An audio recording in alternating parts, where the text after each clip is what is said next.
علیہ وسلم۔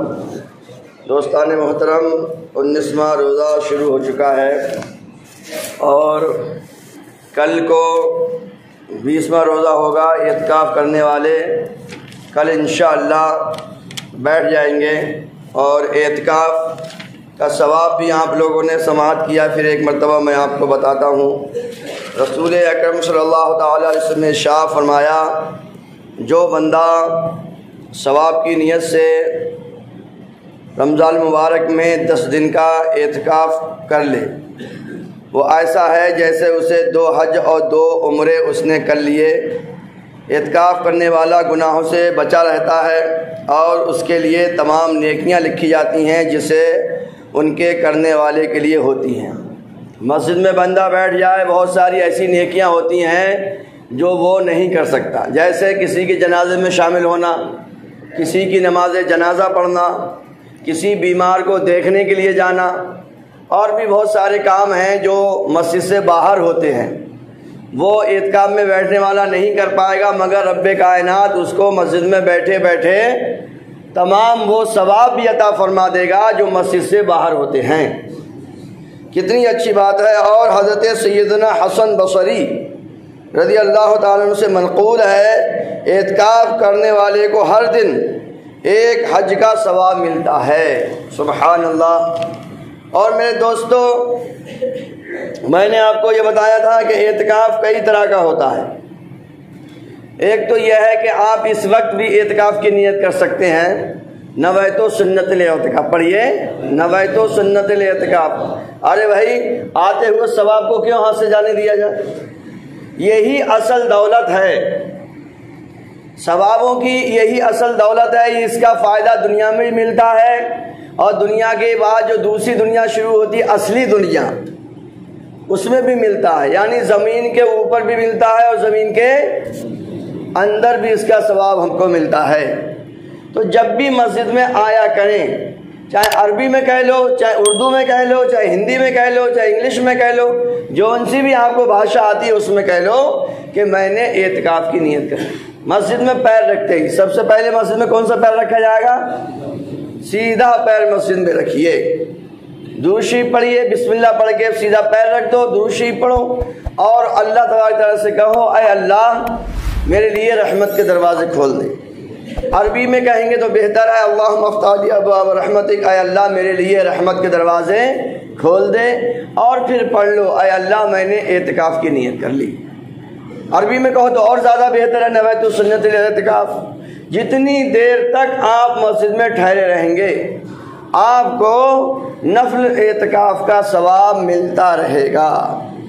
تو ہمیں چاہیے، اعتکاف میں بندہ مسجد کے اندر رہتا ہے اور اللہ کی بارگاہ میں ہر وقت وہ حاضر رہتا ہے۔ دنیا کو چھوڑ چھاڑ کے، سب کچھ دنیا داری سے وہ منہ موڑ کر اللہ کے گھر میں آ جاتا ہے اور پھر بوریا بستر لے کے اپنا کہتا ہے، یا اللہ اب تو غنی کے در پہ بستر جما دیے ہیں، یا رب کائنات ہم تیری بارگاہ میں آ گئے ہیں، مالک ہمارے گناہوں کو معاف فرما، ہماری دعا کو قبول فرما۔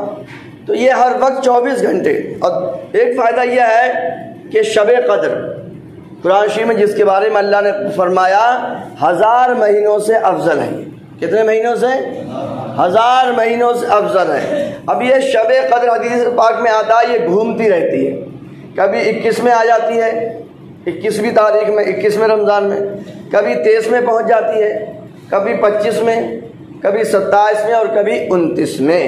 اعتکاف کرنے والے کو یہ فائدہ ہوتا ہے کہ 10 دن وہ یہاں پر ہوتا ہے، اسے 21ویں شب بھی ملتی ہے، 23ویں رات بھی ملتی ہے، 25ویں رات بھی ملتی ہے، اور اس کو 27ویں رات بھی ملتی ہے، اور اس کو 29ویں رات بھی ملتی ہے۔ تو انشاءاللہ شب قدر اعتکاف کرنے والے سے بچ کے نہیں جائے گی، اس کو اس کا ثواب حاصل ہو ہی جائے گا۔ اور بھی اس کے بہت سارے فائدے ہیں۔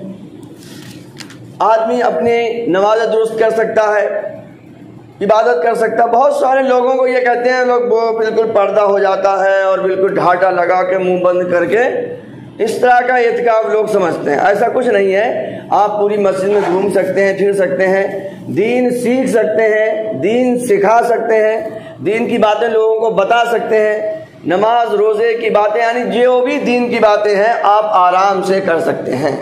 پہلے لوگ سمجھتے تھے کہ بالکل ایک دم ایک چھوٹا سا حجرہ بن جائے گا چادر کا اور ایک گھونسلہ بن جائے گا، اسی میں اعتکاف کرنے والا منہ ڈھک کر اور منہ چھپا کے بیٹھا رہے گا۔ ایسا کچھ نہیں ہے، دین کی ساری باتیں وہ کرے گا، مسجد میں گھوم سکتا ہے، ٹہل سکتا ہے، لیٹنے کی تو اسے اجازت ہوتی ہے، کھانے کی بھی اجازت ہوتی ہے، تو ایسا نہیں ہے۔ اور ایک بات یہ ہے کہ گھروں میں عورتیں بھی اعتکاف کر سکتی ہیں۔ ہمارے پیارے آقا صلی اللہ علیہ وسلم کی بیویاں، ہم سب کی ماں بھی اعتکاف کرتی تھیں، تو گھروں میں ماں بہن بیٹیاں بھی اعتکاف کر سکتی ہیں۔ ایک کمرے کو اپنے خاص کر لیں، ایک کمرے میں وہ عبادت کرتی رہیں، ریاضت کرتی رہیں، نماز پڑھتی رہیں، قرآن پڑھتی رہیں، وہی کمرہ ان کے لیے مسجد بیت کہلائے گا، اور اس میں وہ اعتکاف کا ان کو بھی ثواب مل جائے گا۔ جیسے آپ کو یعنی مردوں کو ملتا ہے، ایسے ہی ثواب عورتوں کو مل سکتا ہے۔ تو یاد رکھیے، جتنا نیک کام کرنا ہے کر لو، نیک جو کام کرنے ہیں کر لو، جان اپنی نہیں پرائی ہے۔ پتہ نہیں اس پہ ہمارا قابو نہیں ہے، کب یہ چھوڑ کے ہمیں چلی جائے کوئی پتہ نہیں ہے۔ اور حضور مفتی اعظم ہند ایک جگہ فرماتے ہیں، ریاضت کے یہی دن ہیں جو کرنا ہے ابھی کر لو، ریاضت کے یہی دن ہے بڑھاپے میں کہاں طاقت۔ ریاضت مطلب عبادت، ریاضت کے یہی دن ہے بڑھاپے میں کہاں طاقت، جو کرنا ہے ابھی کر لو، ابھی نوری جواں تم ہو، جو کرنا ہے ابھی کر لو۔ اور علمی صاحب نے کیا اچھی بات کہی، کر جوانی میں عبادت کاہلی اچھی نہیں، کر جوانی میں عبادت کاہلی اچھی نہیں، جب بڑھاپا آ گیا کچھ بات بن پڑتی نہیں۔ یہ بیچارے جن کے پاس بڑھاپا آ گیا ان سے پوچھئے کہ ان کو اپنا آپا سنبھالنا مشکل ہوتا۔ ایسا نہیں ہے عبادت بڑھاپے میں قبول نہیں ہوتی ہے، ہوتی ہے، مگر وہ بات آتی نہیں ہے، کیونکہ آدمی کو اپنے آپ کو نہیں سنبھالا جاتا ہے۔ کبھی پیر رکھ رہا ہے ادھر اور گر رہا ہے ادھر، کبھی پیشاب کی پرابلم، کبھی پیٹ کی پرابلم، کبھی سانس کی پرابلم، کیا کیا پرابلم آ جاتی ہے بڑھاپے کے ساتھ۔ تو ہمیں جوانی میں خوب بھرپور عبادت کرنی چاہیے، انشاءاللہ اس کا ہمیں مزہ آئے گا۔ اچھا یہ بتاؤ، آج 19 تاریخ ہے، 1444 چل رہی ہے، میں سمجھتا ہوں 19واں روزہ 1544 میں ہم میں سے کوئی نہیں ہوگا، مطلب 100 سال کے بعد جتنے بیٹھے ہیں ہم میں سے یہاں پر کوئی نہیں ہوگا۔ اس مسجد میں اور کوئی نماز پڑھتا ہوگا اور کوئی نماز پڑھا رہا ہوگا، شاید 100 سال بعد ہم میں سے کوئی بھی نہیں ہوگا۔ ہمارا جو گھر ہے وہ ہمارا گھر نہیں ہوگا، ہمارا مال و دولت ہے وہ ہمارا مال و دولت نہیں ہوگا، ہماری جو گاڑی ہے وہ ہماری گاڑی نہیں ہوگی۔ کوئی کہہ رہا ہوگا تھے کوئی دادا، تھے کوئی پردادا، سمجھے، تھے کوئی امام صاحب، ایسا ہمارا ذکر ہو رہا ہوگا اگر کسی کو ہم یاد رہ گئے تو، ورنہ یہ بھاگ دوڑ بھری دنیا میں کون کس کو یاد رکھتا ہے؟ تم میں سے کسی کو پتا ہے پردادا کا انتقال کب ہوا تھا؟ دادا کا انتقال کتنے دادا کو بھول، ارے کتنے باپ کو بھول گئے ہم، انہیں برسی یاد نہیں تھی، ہمارے باپ کی برسی کب تھی، ہماری اماں کی برسی کب تھی، انہیں یاد ہی نہیں رہا۔ تو ہمیں کیوں یاد رکھے گا جب ہم بھلا رہے ہیں؟ آنے والا دور اور گراوٹ کا ہے، سمجھے نہیں سمجھے؟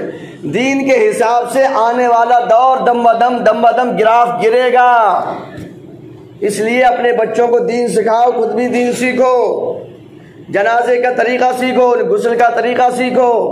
پتہ نہیں، مجھے تو ایسا لگتا ہے آنے والی جنریشن سمجھے موٹر چلا دیا کرے گی روڈ پر رکھ کے۔ کتنے لوگوں کو اب بھی غسل پتہ نہیں ہے، ماں باپ کو غسل دینا ہی نہیں چاہتے، آتا ہی نہیں ان کو۔ تو آنے والی جو ہماری اولاد ہوگی، ہماری پیڑھی کی پیڑھی ہوگی، وہ یا تو کہیں پر دریا میں چال پکڑ کے ایسے گھما دیا کرے گی، لے ہو گیا کچھ، یا پھر موٹر چلا دیا کرے گی، یا ایسے دور سے پانی پھینک دیا کرے گی۔ اللہ رحم فرمائے۔ یہ ہم سب کی ضرورت ہے کہ ہم یہ دین کی نالج آگے تک بڑھائیں، اگر نہیں بڑھائی تو خیر نہیں ہے۔ نماز جنازہ ہم میں سے کتنے لوگوں کو یاد ہے؟ اپنے آپ سے پوچھو۔ آنے والا تو دور اور گراوٹ کا آ رہا ہے، لہذا دین سیکھیے اور اس کو آگے بڑھائیے تاکہ ہمارے بچے ہماری درود فاتح کر سکیں، مرنے کے بعد ہماری مدد کر سکیں۔ لوگ کہتے ہیں کہ میرے بڑھاپے کا سہارا ہوگا، میں نے اپنے بچے کے لیے مکان بنا دیا، بیلنس بنا دیا، گاڑی دے دی، مجھے بڑا فکر ہے اپنے بچے کی فیوچر کی۔ اصل فیوچر جو ہے وہ مرنے کے بعد شروع ہوتا ہے۔ مرنے کے بعد کی فکر کیجیے، اپنی بھی اور اپنے گھر والوں کی بھی۔ اس کا ہی ہمیں اللہ نے حکم دیا ہے قرآن شریف میں، سورہ تحریم میں، اپنے آپ کو اور اپنے گھر والوں کو جہنم کی آگ سے بچاؤ۔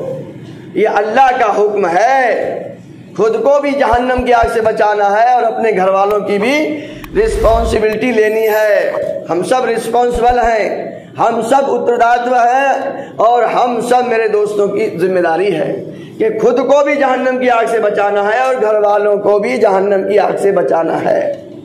اللہ تبارک تعالیٰ ہم سب کو ان باتوں پہ عمل کی توفیق عطا فرمائے، اور جو لوگ اعتکاف کا ارادہ کر رہے ہیں رب کائنات ان کے اعتکاف کو قبول و منظور فرمائے۔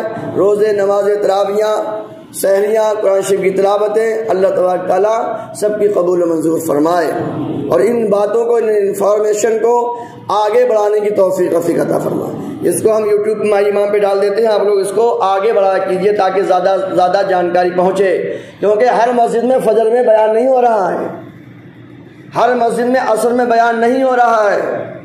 رب کائنات ہمیں خوب جاگنے کی، دین کے لیے جاگنے کی، بیدار ہونے کی توفیق عطا فرمائے۔ اللہم صلی علی سیدنا و مولانا محمد المعدن والکرم۔